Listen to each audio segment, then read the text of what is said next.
Welcome to The Homeless Conservative. I'm your host, Blake Fisher. Thank you for joining me. It's just me again this time. A little bit of personal life stuff. I had a kid have an emergency surgery last week. He's totally great. It's fine. All is well. Had another kid with an ear infection. Have a dog with a back problem. So I've been a little bit distracted for the last week. I still have lots that I want to talk about, so I didn't get a guest, though, for this one, but I need to get back into the habit of having people to talk to instead of just you listening to me. Maybe you like that. I don't know. Let me know. Maybe you like me just ranting and raving, but several things have happened in the last week that I wanted to talk about anyway, and you know, the truth is I was just going to run over a guest anyway talking about this stuff, so it'll just be me and you. Sounds good? Okay. Well, so let's start with the GOP debate. We had the third Republican primary debate last week, a week ago exactly, actually, and it was on NBC. The last two were on Fox. I think there was a difference there. The NBC one seemed much more professional and substantive, and it just seemed more like we were talking about real issues, but I am concerned that most of the Republican base doesn't actually care about those issues. So foreign policy came up a lot since the second debate was before the Hamas attack on Israel. And I think that people, the moderators at least, seem to think that people want to know what people's positions are on foreign affairs. And I think that's fair because I think that is actually in the president's job description, you know, to command the military. And it seems more and more we just rely on them to be our, you know, United States wish king. It's like, oh, we want this, give it to us. You know, we were just like, it's like a Christmas wish list that we're going for with presidents sometimes. And we forget that foreign relations are really, what I think is the most important job of the president, because that's the face, that is the person that is going to go over and meet with world leaders, that they directly pick things like Secretary of State and the State Department and all this kind of stuff. Really, I think is one of the more important jobs that presidents do. And I think we've had some pretty bad foreign policy misses, I think, over the last couple decades.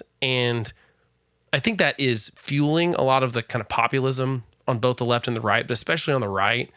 I think we started with George W. Bush. I think people in hindsight are, you know, a little disillusioned, I would say, at the best. That's the nicest word probably for it, about the wars in Iraq and Afghanistan and, you know, what started under George W. Bush. And then I think Obama, I mean, I could go on for forever on why I think he was just absolutely atrocious with foreign policy. I don't know if there's anything I agree with Obama on foreign policy specifically. I really think that he was wildly naive to think that he could go in there and just do what he wanted and that there wouldn't have to be some sort of diplomacy. And I think, you know, he called ISIS the JV team. That was a classic one. I think his policies directly are to blame for a lot of the stuff that's going on in Israel right now. I think that he wanted this Iran sort of nuclear deal so bad, he was willing to turn a blind eye to any of the terrorist support that Iran was giving.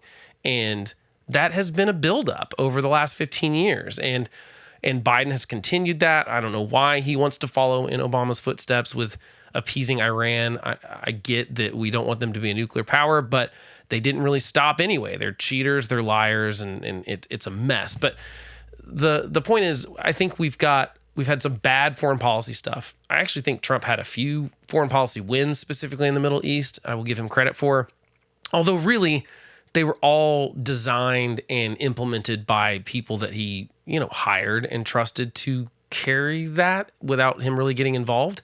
And I think that's the right way for Trump to do things, is to let someone that knows what they're doing do it instead of trying to get in the middle of it. Because what does Trump know about the Middle East or anything really?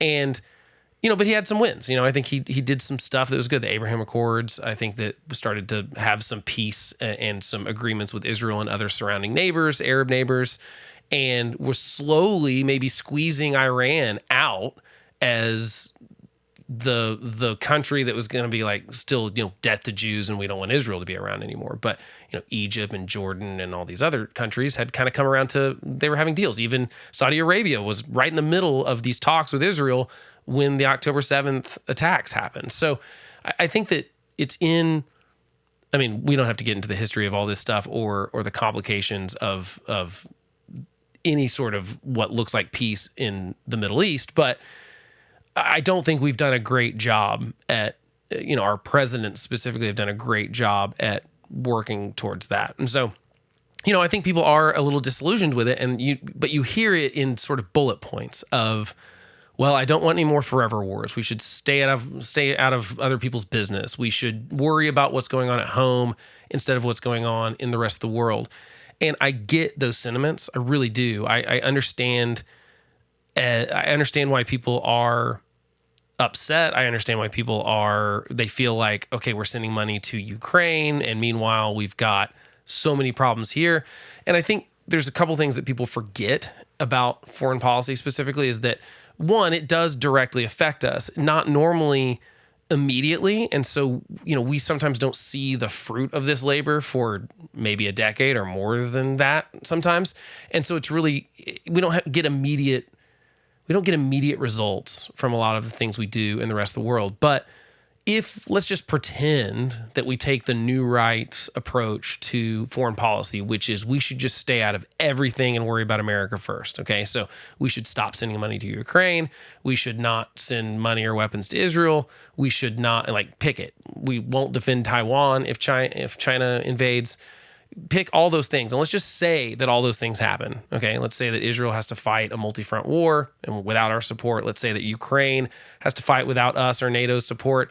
Russia's going to crush Ukraine at that point if they don't have any support. And I don't believe they'll stop at Ukraine. I think they will go on to, what happens when they invade Poland. And I realize that, almost none of us now were alive when World War II started, but this is how World War II started, and now we have NATO countries in Europe that if a country like Russia invades or attacks, we are obligated to send troops, not just money and weapons, but troops. These would be our sons and daughters, and my sister-in-law is in the Navy. These are real consequences to that action, and that would absolutely affect us here at home.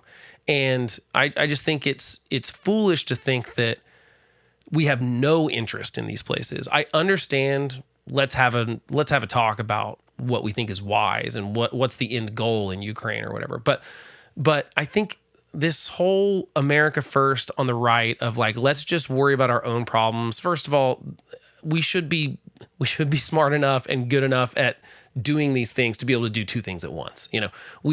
Money spent in Ukraine is not necessarily money that's going to be spent to improve our education system. I would argue that money is not the problem in education. We've got way bigger, deeper problems than the money problem. But the point is, we should be able to do two things at the same time. We should be able to do more than two things at the same time. We should be able to do lots of things at the same time. And we do. So, this is kind of caught fire on the right, but you wouldn't know it necessarily from watching the debate last week. It was Nikki Haley's obviously very hawkish, as they would say. And, I think her foreign policy chops, she at least knows what she's talking about. You can disagree with her. That's fine. But I think she certainly knows what she's talking about. But it was interesting to see Ron DeSantis as the governor of Florida, touting his national, that they sent planes over to Israel to bring back people. And that's great and all. I'm glad he did it. But it is kind of weird seeing governors talk about foreign policy. So it's kind of a weird format for a debate anyway. But the point is, I wonder how much appetite there is on the right for any of this right now, because there seems to be no policy consensus. There seems to really be not any even coherency on the policy that we should be doing with Ukraine and Israel and all these other ones.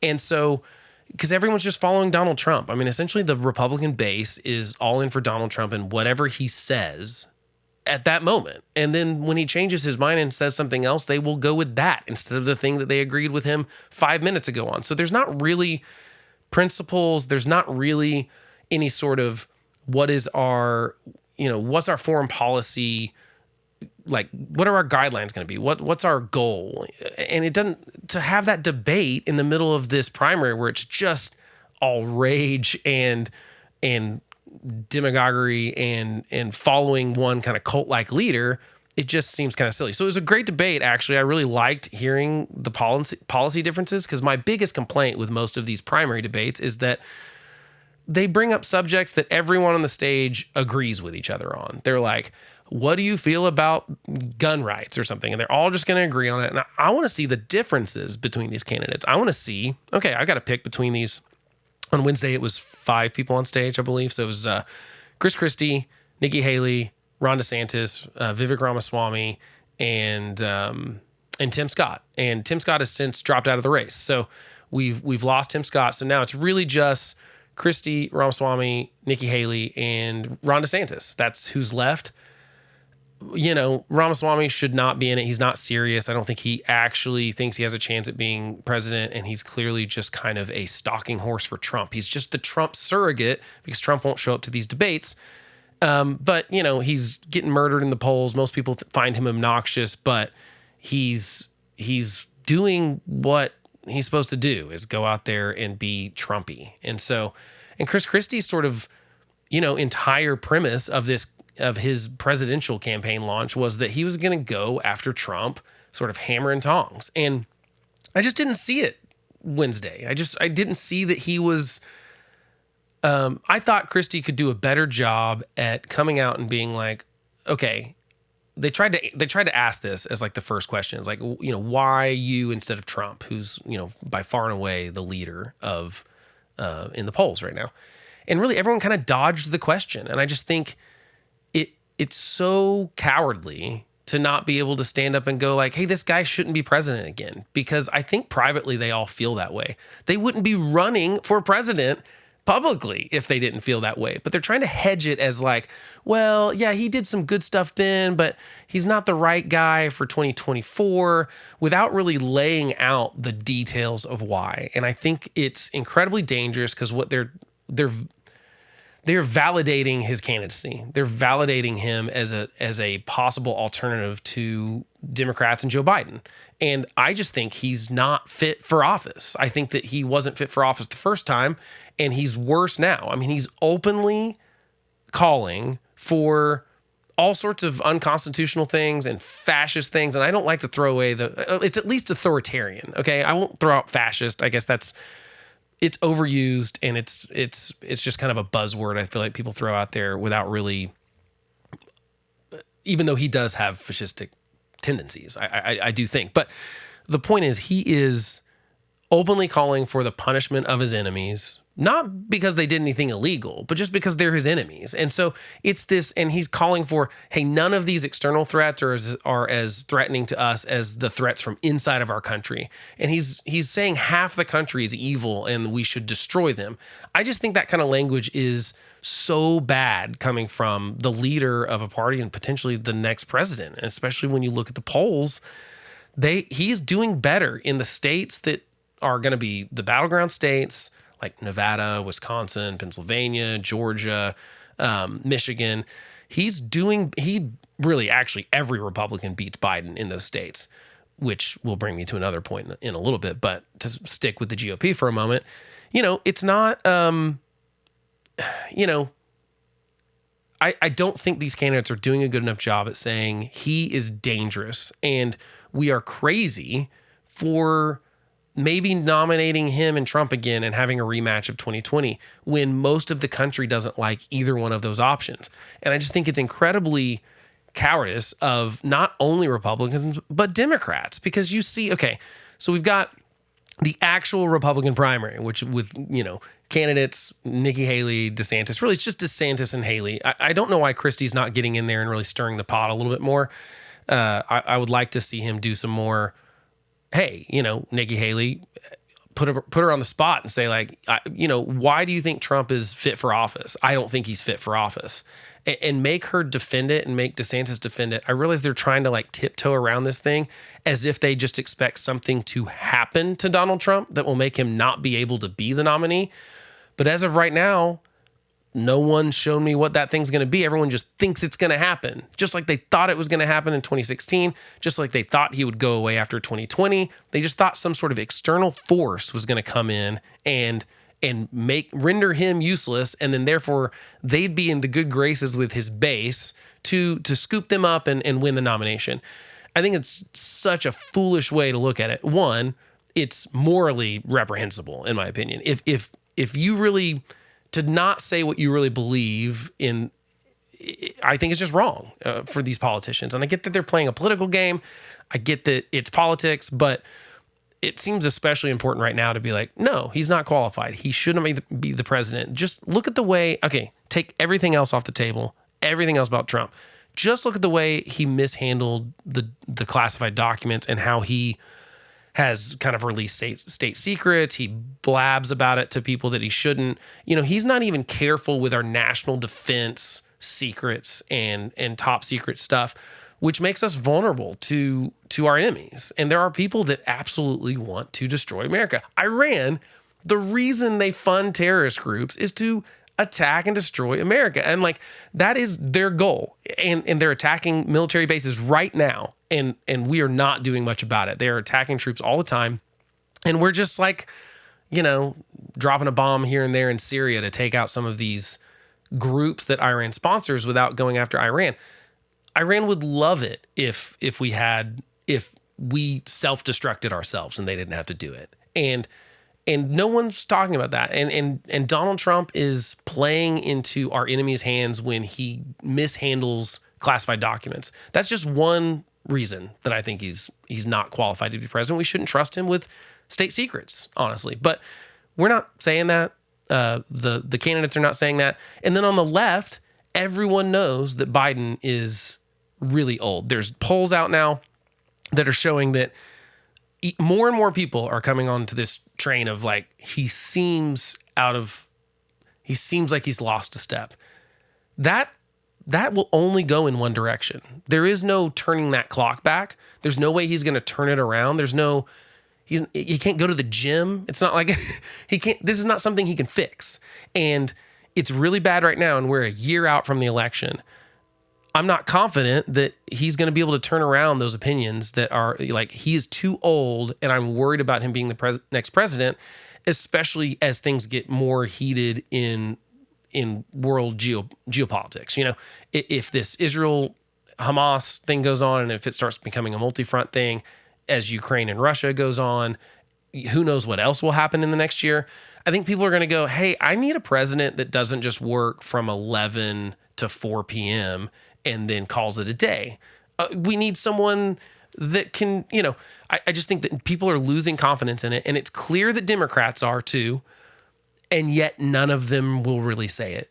David Axelrod, who's a political guy, he kind of came out and said, look, this is bad and Biden should kind of quit, basically. I can't remember the exact quote, but it's almost like they're trying to tell Biden that without anyone actually standing up and going, he's too old. He's lost a step.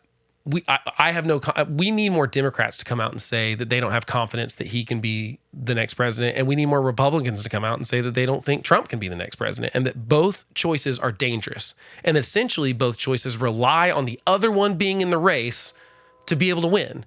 It's crazy to me that we've gotten to the point where we're going to rematch 2020. And really the only reason people want to vote for Joe Biden is because they're so scared or hate Trump so much, and vice versa. The only reason Trump has a viable candidacy is because Biden's the guy that they're going against. It just seems like the only person either one of them can beat is the other person. And that's becoming, I realize polls, not always accurate. Me 6 months ago, I would have said Trump had absolutely no path to winning because he wasn't. Who's he going to add to his coalition from 2020 when he lost? Because he did lose. And he's not doing anything to add people to his coalition. But you look at the polls and he is somehow. He's getting more black support. He's getting more Hispanic support.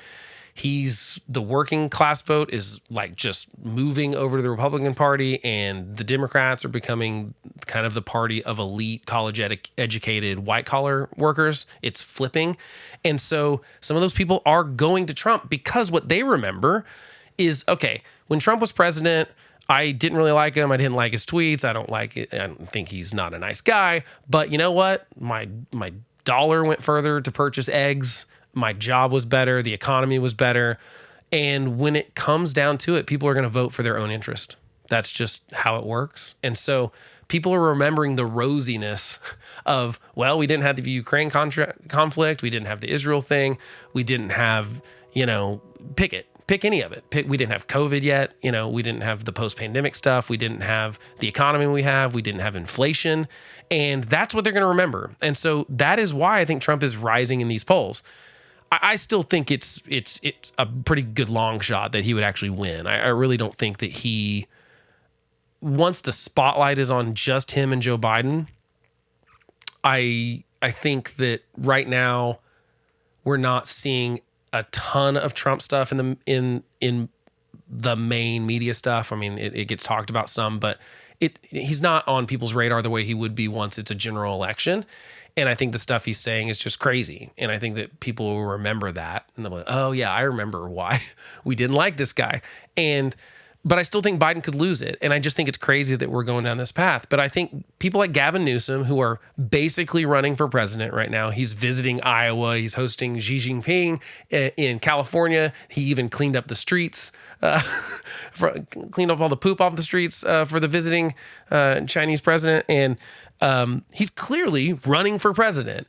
But the same thing is going on. It's like you've got him pretending he's not running for president, but basically doing all the things that you would do in hopes that something just happens, that some sort of external force takes Biden out of the race or that Biden quits the race. I don't think there's a chance Biden quits the race at this point. If he was going to do that, he should have done it 2 years ago and said, I'm not going to run for re-election. What he said in 2020 about being kind of like a bridge to the next generation. And there are a lot of younger Democrats that are popular and, I don't agree with on most stuff, but he could pass the torch to and say, look, Gretchen Whitmer in Michigan or Gavin Newsom in California, or, heck, even Fetterman, the senator from Pennsylvania, is making more sense right now than most other people in the Senate when it comes to calling out the anti-Israel, the anti-Jewish parts of the sort of pro-Palestinian college campus stuff that's going on. He's very liberal. I wouldn't vote for him, but he's at least making more sense than some other people. And there's all these people in their 50s. So why not pass it to someone that's 30 something years younger than you?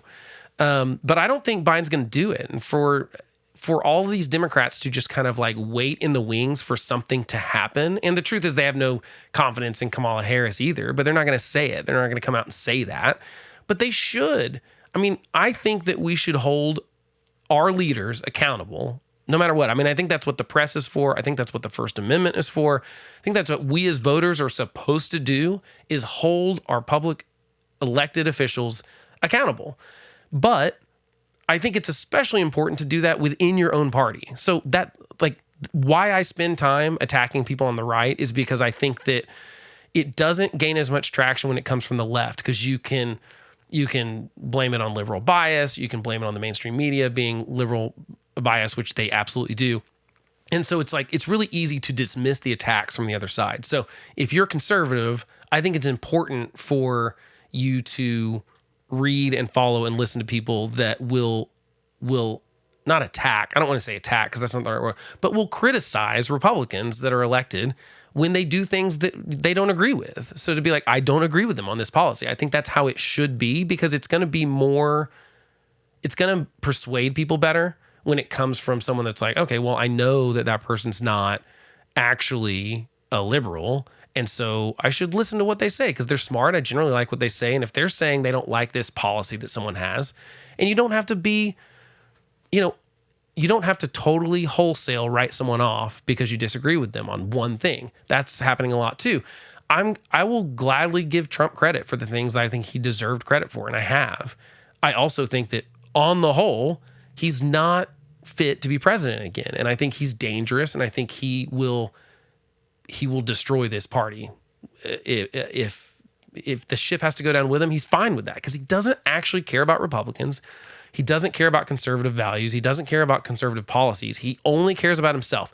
If he is not the nominee, or if he can't be president, he will take the whole thing down with him. He does not care one bit. And this is not me guessing that, This is me knowing that. He did it in the Georgia Senate runoff. Not runoff, but yeah, I guess it's a runoff. So, in 2020, just to refresh your memory, after losing let me go. Yeah, 2020. Sorry, I'm getting confused on the years. In 2020, we had the election in November. Georgia has this weird thing where if someone doesn't get 50% of the vote in that, it goes to a runoff. I think that runoff was in January or December. I can't remember exactly. But the point is, Donald Trump just told people, don't vote. It's rigged.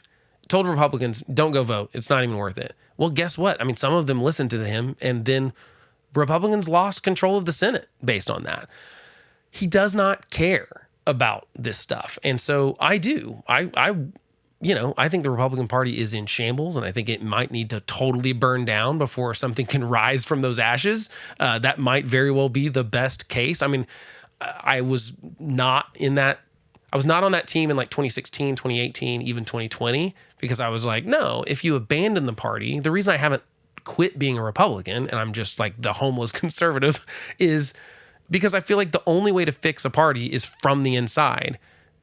But there are fewer and fewer people that I think are sane in the party now. And so I'm more inclined to say maybe we do have to burn it all down, and maybe there has to be a real reckoning to fix things. And I think Democrats are dealing with the exact same thing.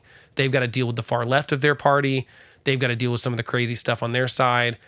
But really the only thing keeping these two parties in power at all is the hatred of the other side and the other party. That's really what's going on, is that most people are voting for Republicans because they're scared of or hate Democrats and their policies, and vice versa. It's a negative polarization problem. And I don't know. I think one way to fix that is to internally within your own party criticize the other people. So that's why I do criticize Republicans. And on, all the shorts I do on Instagram, YouTube, that kind of stuff, all of the comments that are, I would say, I try not to name call on this, but they're stupid. They are. They don't have a real point. It's all from my right, which is interesting because anytime I say something critical of someone on the right, they just assume, well, you love Biden. And I'm like, no, I don't. I mean, if you watched any of my stuff or listened to me, I harp on Biden all the time. I think he's a terrible president. I think he's not done a good job. I think he has been very captured by the left part of his base and didn't have to be. He didn't run on that in 2020. The reason people elected him to be the nominee in 2020 was because he wasn't far left crazy.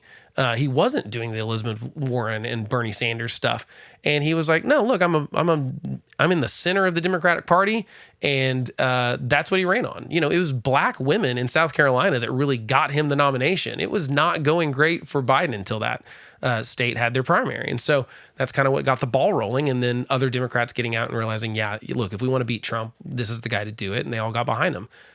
We're not doing that. Like, if we really were serious about beating Biden, we would have never let Trump be the nominee because, we would have just impeached and removed him from office, or even after he left office, barred him from not running for office again, and we might have been done with him. And you know what? Yeah, there is a part of the Trump right base that would same thing. They'd rather burn the thing down. And you know what? Screw them. I don't need liberal people in this party. I really don't. If you don't have any conservative principles, then you're the rhino. Like, people call me a Republican in name only. And I'm like, okay, define that as something other than I'm just, hard on Donald Trump sometimes. Because that's what it means. I don't have 100% loyalty to Donald Trump. That's what rhino means now. It doesn't mean what it used to mean, which was you run as a Republican, you say all these things, but then you don't vote for those policies and those principles.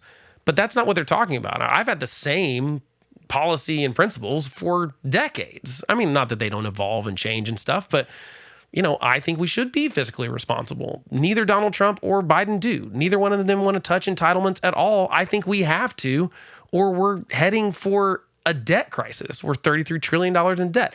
That used to be something that Republicans cared about. And you might call someone a rhino for saying that on the campaign trail and then voting for all the spending that comes across their desk as a senator or congressman. And that's what we reserved rhino for. And now it's just, you're not a Trump loyalist. And so, I think Gavin Newsom, all the Democrats on the left, if they're serious, I mean, they're clearly trying to run for president without saying so, because they can't piss off the party apparatus, especially the way that the Democrats have super delegates who are going to be loyal to Biden probably. They're just hoping something happens. And people on the right are doing the same thing. And it's crazy to me that something like 70% of the country really doesn't want either one of these guys to be president, but we'll all sort and vote for the guy closest to us or the guy we hate the least when it comes to next November. And if we just had some people with courage that would stand up, and by people, I mean, it has to be real leaders. It really needs to be like Gavin Newsom and senators on the left. It needs to be Joe Manchin just quit the Senate. I mean, he didn't quit the Senate, but he announced he's not running again for Senate. And if you don't know about Joe Manchin, he's a senator from West Virginia, which is a very red state, but he's a Democrat, and he's been reelected because he's fairly moderate. And he's leaving the Senate and he's traveling around the country, and it's clearly that he's trying to probably do this no labels third party kind of bid. And of course, Democrats are up in arms about it because they think a no labels ticket would help Trump win. But maybe we need a third party. There's a lot of theories on what third parties do. Generally, it's funny, like Robert Kennedy Jr., who was running in the Democratic primary, but then left that to run independently. It's funny how the pro-Trump crowd's attitude towards him has changed in the last few weeks since that announcement, because it's totally different than it was, because he was pulling from maybe Joe Biden's support, and it was this like, oh, the left attacking the left, and we like to sit with our popcorn and watch that. But now all of a sudden, when it's like, okay, polls are showing that he robs more votes from Trump, well, now it's a totally different story. And the way they talk about RFK Jr. is totally different now. And if there's ever been an election year more ripe for a third party to come in, it's 2024. I mean, really, I do not think there's ever been a time where people are so sick of both sides. And I don't even think it's very obvious, unlike in 1992, where Ross Perot obviously pulled from George H.W. Bush's support, and that's what got Bill Clinton elected. I don't think it's as clear cut. I mean, I think if you've got RFK Jr. in the mix, I don't know who he pulls. I assume he pulls more from Trump, just based on his conspiracy theory nonsense. That sounds more MAGA than it does, the sort of elite thing that's going on the left now. And, it's interesting to see. I saw several articles this week about, I guess, in an interview with, and I could put the clip up, but Dwayne "The Rock" Johnson with, the Daily Show guy, Trevor Noah, on his podcast, was talking about how he was approached by the parties, which the Democrats did later confirm that some DNC people, I guess, had reached out to him because, I don't take these polls seriously, but that he polls well or whatever, and people want some alternative. Honestly, I think the only way a third party would work out is for someone as famous as someone like The Rock to run for president, which would be hilarious. It's so. Here's what's really crazy. I am going, hey, maybe that's not a terrible idea. I generally think the celebrity thing is a bad idea. I think that Trump's presidency was a good warning sign of like what happens when you just have someone that hosts a television show before try to run the federal government and the executive branch. And I think that was enough. And I love how Jonah Goldberg puts it. It's like people are thinking that's ridiculous. And it's like, well, look, this is going to be worse for Democrats than it is for Republicans, because liberals have all the celebrities, and really Republicans don't have any celebrities, or very many, not very many A-listers for sure.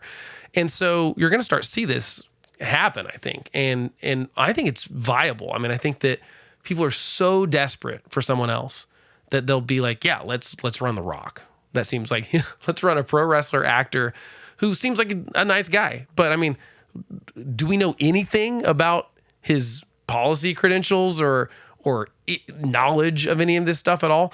But that's how hungry I think people are for someone other than Biden and Trump.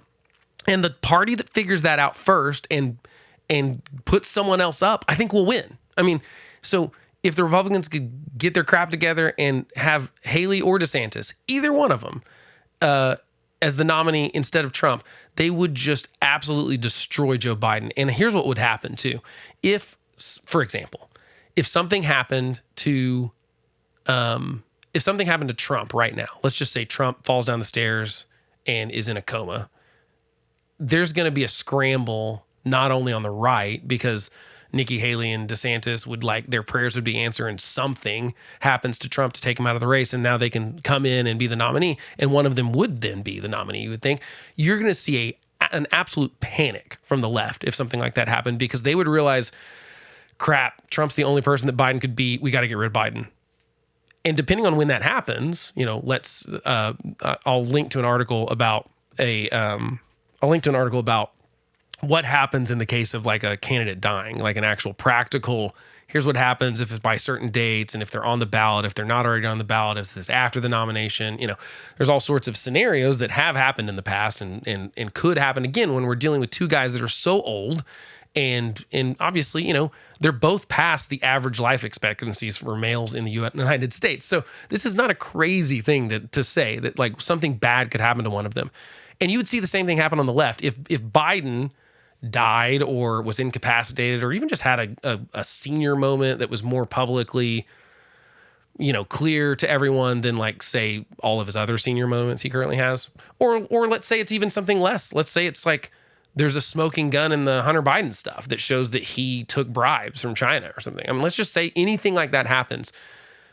The second they go, we got to get rid of him and replace him with someone else. If it's anyone other than Kamala Harris, who polls even lower than Biden does, you're going to see a scramble on the right that realizes, man, it looks like most of our crowd could beat Biden, but now, maybe Trump doesn't fare as well against Gavin Newsom. I don't know.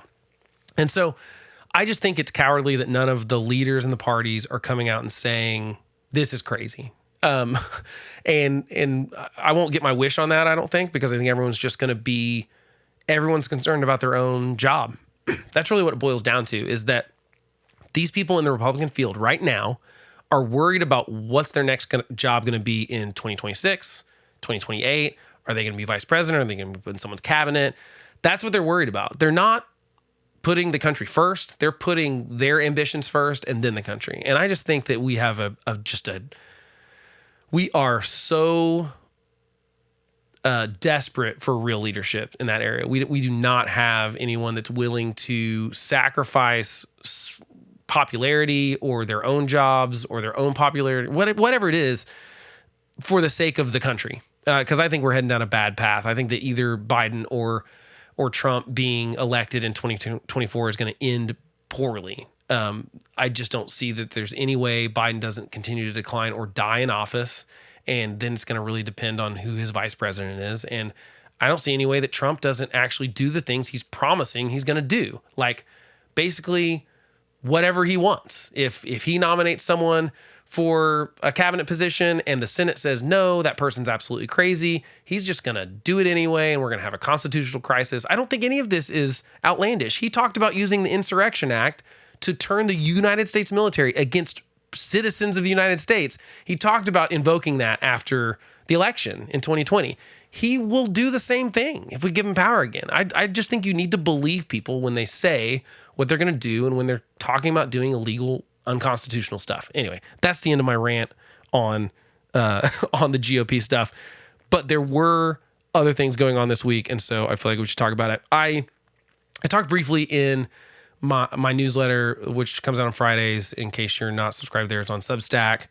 There's a link in the notes, again, if you want to check it out. I'm doing a thing on Fridays where I just kind of talk about, hey, here's what I think actually mattered this week. I'm trying to look at the news and say, there's a lot of it that people have to sort through. What do I think is going to matter in 30 days or even 6 months or a year from now?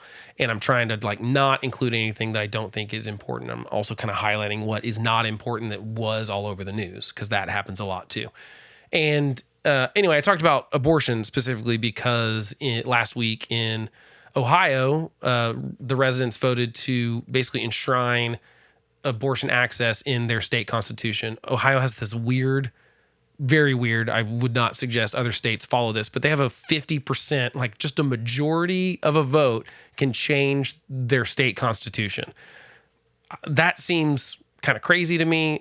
To me, the guardrails of the federal constitution and most state constitutions are like, you need 2/3 or three quarters in some.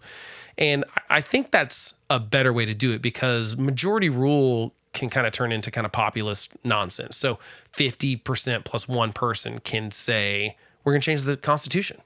It kind of just makes things tumultuous. So anyway, but they voted for it. And there is language in the bill that says, but won't be allowed past the point of viability. But it's vague. I mean, it's like a 1-page law. And, if you know anything about legislation, it's all, this big now. Well, this is like a quick thing, and the language is vague. It says like, unless it's in case of,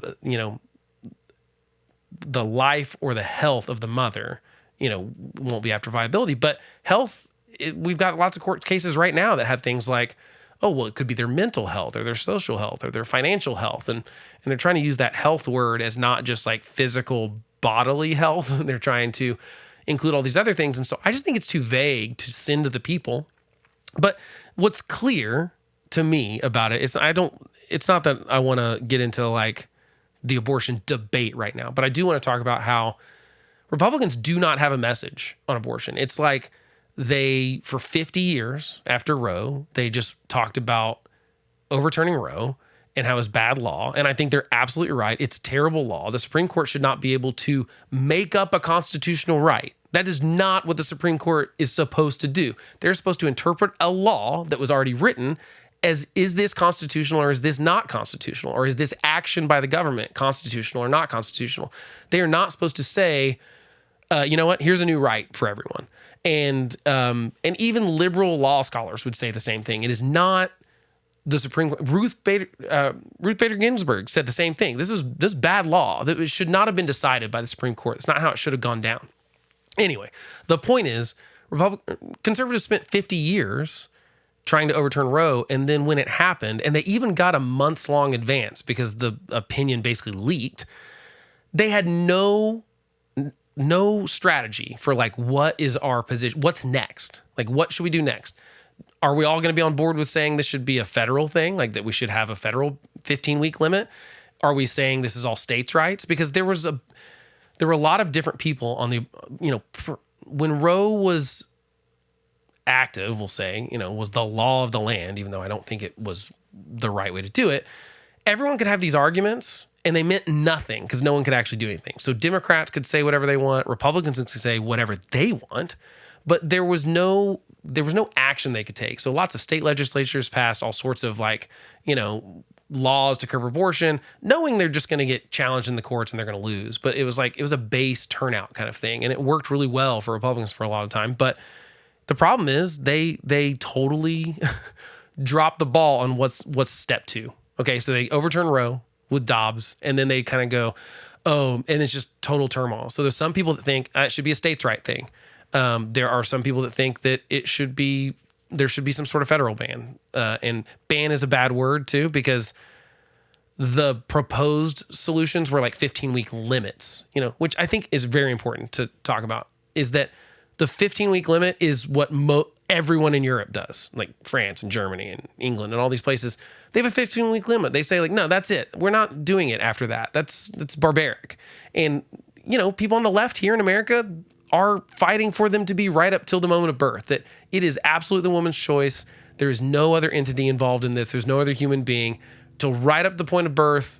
Some Democrats want to allow it, and some of the states like California basically do. And, I think Republicans should be better on messaging this stuff. Why the Democrats are winning these state referendums is because they have the messaging down. They have the messaging to say, okay, they call it a ban. They say that, Republicans want to ban abortions, and some do. Some are, there's a movement in conservatives that called like abolitionists that basically want to treat it like slavery and no, we shouldn't incrementally do this. We should ban it. If we think it's the killing of a human life, we shouldn't allow that at any period of time. And I understand where they're coming from morally. I don't think it's practical legally when 60% of the country basically thinks that they should be legal in some cases. And I just don't think you're going to get there legally. I don't think you can cram that kind of thing down. Nikki Haley got a lot of grief in the debate about saying, look, we don't have the votes to get a 15-week federal ban. We just don't. You need 60 votes in the Senate, and we don't have it. And so to get up here and pretend that I'm going to be able to pass such a thing, I don't think is possible. And I think her pragmatism is correct. Now, is that a bit of a dodge? Because, yeah, if you're the president, you should be the person trying to rally those people to be able to do it. I wrote in the newsletter that I think it'd be worth proposing a federal thing. I'm more of a states' right guy. I think that the way our government was set up was for the states to do things that weren't implicitly written in the Constitution as, or not implicit, explicitly written in the Constitution as federal rights. And so I tend to be more of a states' right guy. But I absolutely think that there would be a benefit to proposing a 15 to 20 week limit on abortions at a federal level just to force Democrats to vote on it, because they would not vote for it. And then you'd get to take them to the polls that say, let's see, I got this poll up somewhere. I think I've got that. This is an NPR, PBS NewsHour, Marist poll. And so this is like a good poll. This is like a reliable poll. This is post-Dobbs. This is April of 2023. So it's about 6 months old. But the question is, abortion should, and then various statements. This is, let's see. 86% of Republicans say it should only be allowed during the first 3 months of the pregnancy. 42% of Democrats say the same thing. So that's almost half of Democrats. And 74% of independents say that it should only be legal in the first trimester, or the first 3 months is what the question was. But 3 months, that either is going to be 13 weeks or the first trimester. I mean, these are a little bit substitute. So that's 66% of the country overall that thinks 15 weeks at, they're saying 3 months in this poll, but 66% of the country. You would force Democrats to vote on something that 2/3 of the country think is reasonable. And Republicans just aren't messaging this right. This is not, they're in the majority on the opinion on this one, actually, but they're pretending they're in the minority, and they're just shrinking away from the debate. They're literally just throwing their hands up and going, I don't really want to talk about it. And I just think it's wrong on so many levels. One, because you're actually in the majority on this thing. Like I said, 66% of people think first 3 months. So why not go for that at least? I mean, like I said, I'm still more of a states' right guy. It's just kind of my general opinion of the federal government is that they're not very good at this stuff, and that most of this stuff shouldn't be a federal thing. But this is one of those things I can be persuaded to say, yeah, there should be a federal limit on it, to curb some of the really leftward states that are allowing, frankly, barbaric stuff. I mean, I just think surgical abortions are awful. And, we could have I need to do more episodes on abortion in general, but I just think Republicans are doing so bad at messaging on almost everything. And it's because there is no consensus on what that policy is. It's because the party is weak. There is no leadership in the party. The leadership is de facto Donald Trump, who doesn't care about this issue at all. That's just the plain and simple. He's the one retreating from it. He's the one saying this is a loser of a thing. We should not touch it with a 10-foot pole. Again, there's no courage there. And so, I just think we don't have real leaders that are really doing anything worth. They're just not leading. They're looking at polls, and they're looking at people and going, I am their leader, so I've got to follow them. I got to give them what they want. It's just not leadership. So sorry, that's probably the end of my rant. The last thing I want to talk about briefly, even though I'm like 45 minutes into this thing and have probably lost you. Thanks for sticking around if you are still here. Is the Israel stuff has just brought up even more anti-Semitism and what I think is clearly racism against Jewish people. And I just want to highlight a couple of points that I feel like are worth being able to tell your friends. I've just had people sort of close to me say some things or post some things on social media that I don't think they're anti-Semitic themselves. I don't think they actually think Jews should be murdered. I don't think they actually think Israel shouldn't exist at all. But the way they phrase these things, because they're getting all of their information from TikTok or the liberal campuses that they're from, or, even a lot of the media, just the bias of this sort of anti-Jewish state thing is I don't know, it's just kind of poisoning the debate. And I think that most reasonable people are not standing up because these people are shouting and they're scary, and most people just don't know much about the history of it. And so I'm not going to get into a debate with someone if I don't know the details of it. I'm just going to trust that they do know the details.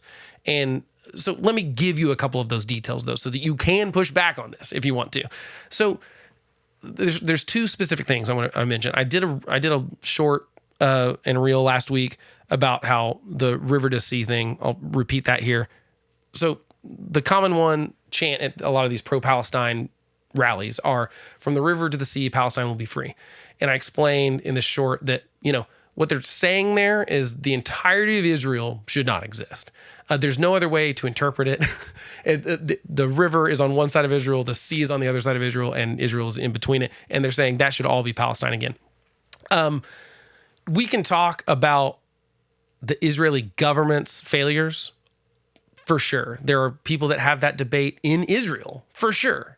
But I think that most of this is like a veil that's really just Jew hatred. But they're trying to soften it up. So, they'll say, well, I'm not anti-Semitic, I'm anti-Zionism.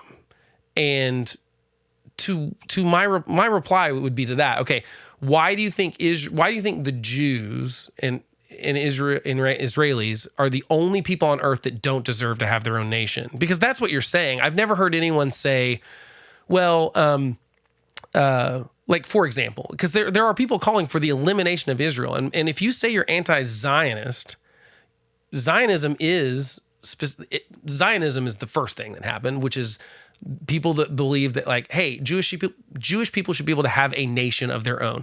Because the history, and I've got an episode that I talked about this a little bit longer, but the brief history is Jewish people were forced out of Europe pre-World War II by Hitler and anti-Jewish sentiments. And they all, at the time, the British government controlled the area, and they basically said, okay, here's where we're going to put them all. And then years later, they became an actual nation. And so, these are there are people that say, Zionism is believing that Jewish people should have their own nation and place to call home. And so if you're anti-Zionist, you are anti-Jewish people having a homeland. That's essentially what you're saying, okay? Why is that okay? Why, if you said that about Taiwanese people, or if you said that about Ugandans, or if you said that about Ukrainians right now. I mean, look at Russia. If you said, you know what, it's not that I'm anti-Ukrainian, I'm just anti-Ukraine state. What would be the difference? You're saying that you want Russia to come in and murder a bunch of people, take over the territory, and force their culture out. They don't want the Ukrainian culture there anymore. They want Russian culture there.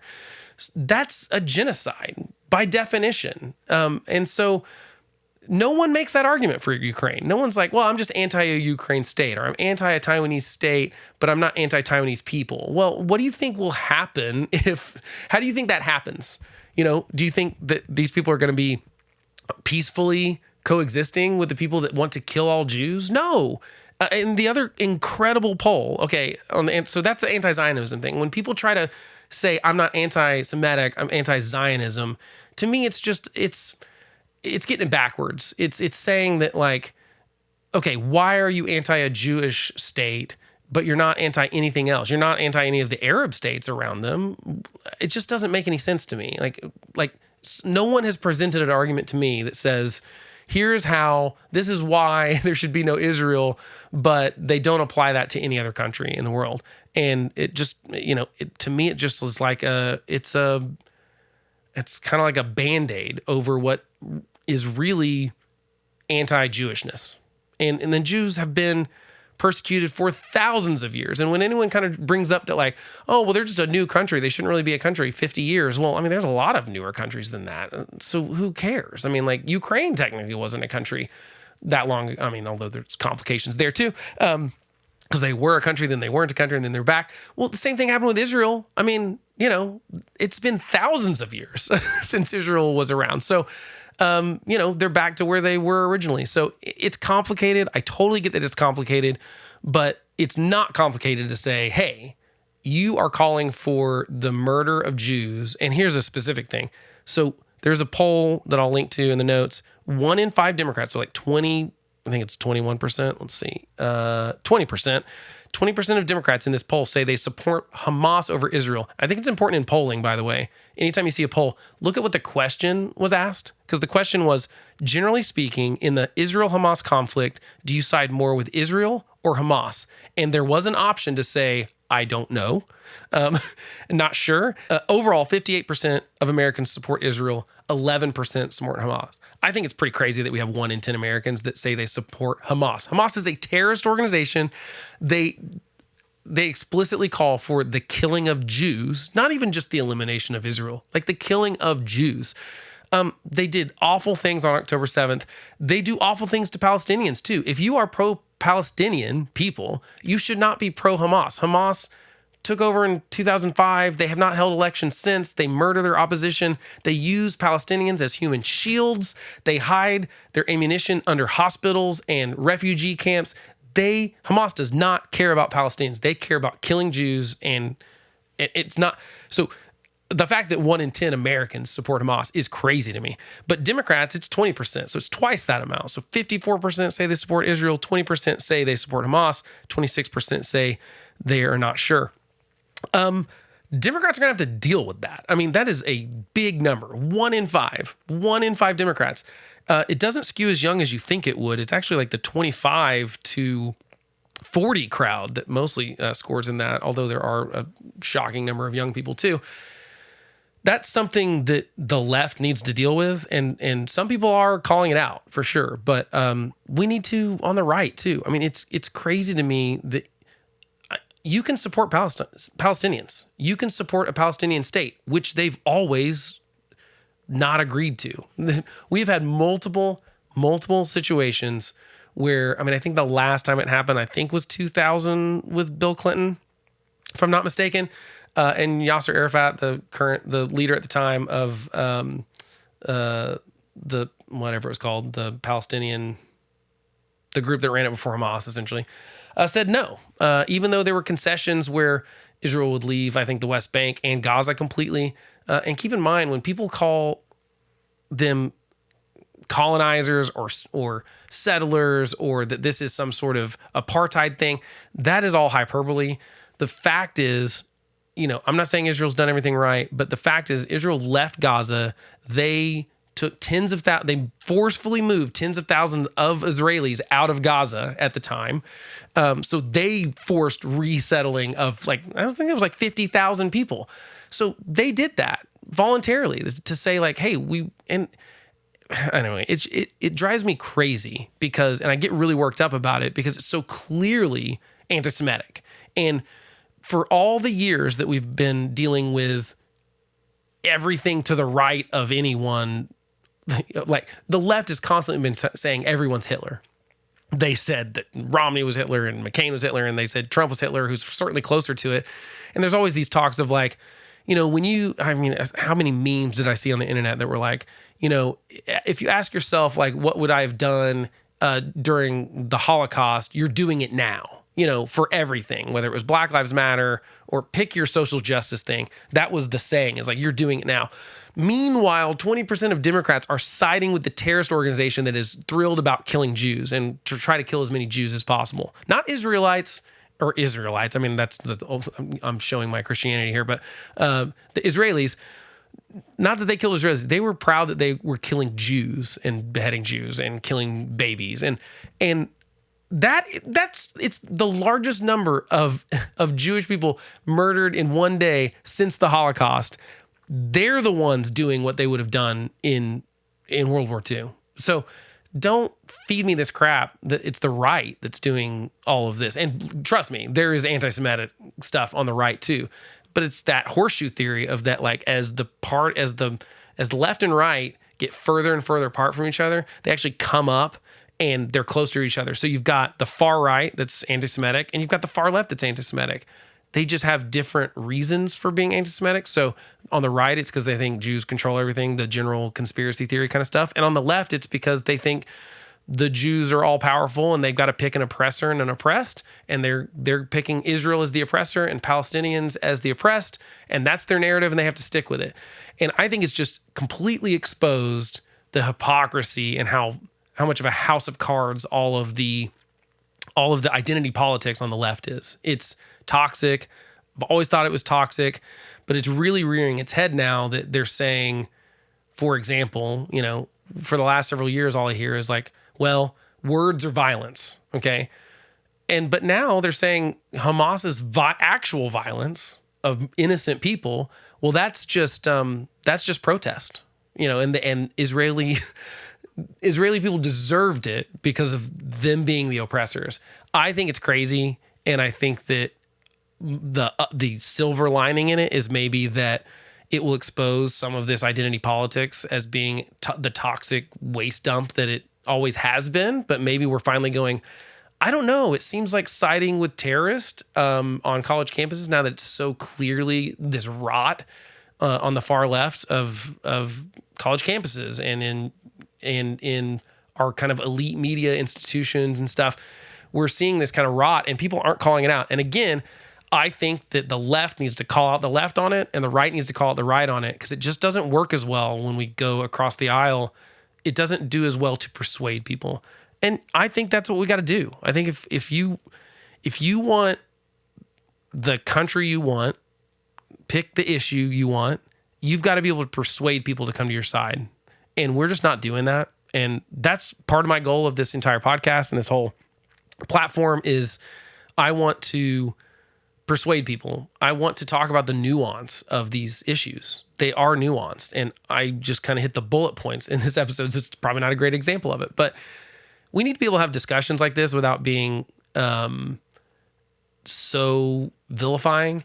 But there are certain things that need to be vilified. And I think one of them is being anti any race. Whether that's Jewish people, black people, pick your minority. It doesn't matter if they're a minority or majority. It doesn't matter. If you are okay with the slaughter of innocent people as long as they are Israeli or as long as they're Jewish, but you're not okay when it's Palestinian, if you're not upset that there's innocent people on both sides, then I can't have the conversation with you probably. And also, you can't just both sides this to death. You can't say that Israel's counterattacks to try to destroy Hamas, their killing of civilians is the same thing, because it's not. The Israeli government's trying to give as much of a heads up to these people as possible. They're dropping leaflets. They're sending out radio calls. They're doing all this kind of stuff to say, they've told everyone, get out of the north part of Gaza, get to the south part. And Hamas is telling them, no, stay put, because they need them as human shields. It is not the same to say that like Israel's counterattacks are the same as Hamas's original attacks. It's not okay to call for a ceasefire when we were in a ceasefire and Hamas attacked Israel. There are some basic facts. If you think that Israel counterattacking Hamas is evil and is a war crime, then I assume that you think that anything we did to Germans during World War II or to Japan during World War II is also a war crime. It's not. And no one thinks that those were war crimes because they were the aggressors and we had to fight back. And Hamas is the aggressor. And I know people are going to claim that like, yeah, but they have a right to be the aggressor because of Israel's past sins or whatever. Show them to me on paper where that's okay. And also keep in mind that Israel has constantly been attacked, and any land they have taken over is because they were initially attacked and then they won that war and they ceded territory. And that's how it works. That's how world conflict works. It's always been going on since the dawn of human history, and it still continues today. It's still happening all over the world, not just in Israel. It's happening in Africa right now. It's happening it's happening in Ukraine and Russia again, like we talked about. And I just think we're oversimplifying some of this stuff. But to me, it's worth simplifying the parts where it's like, if you're racist, I don't care. We should push back on that. So anyway, that's my rant for today. Appreciate you sticking around. And next week probably will not have an episode for Thanksgiving. Enjoy your time with your family. I think Thanksgiving is an overlooked holiday. I want it to be the holiday it once was, where, you know, we gather, we eat, we're thankful for stuff, and there's no commercialism in it. And I love Christmas, but I hate Christmas before Thanksgiving. My wife's trying to get me to put up the tree right now, and I will not do it. I won't do it. Anyway, have a great Thanksgiving. Spend it with friends and family.